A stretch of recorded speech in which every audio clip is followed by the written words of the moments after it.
O, nakita ninyo nangyari kay Isko. Nag-self-destruct na. Wala na. Kung ano-ano na sinasabi.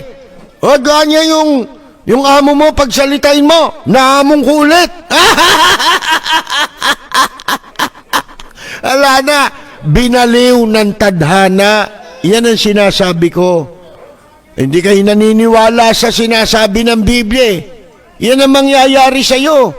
Hindi mo lang nababasa sarili mo, pero ang tingin sa'yo ngayon, isa ka ng iskuliling. Ha? Iskuliling ka na.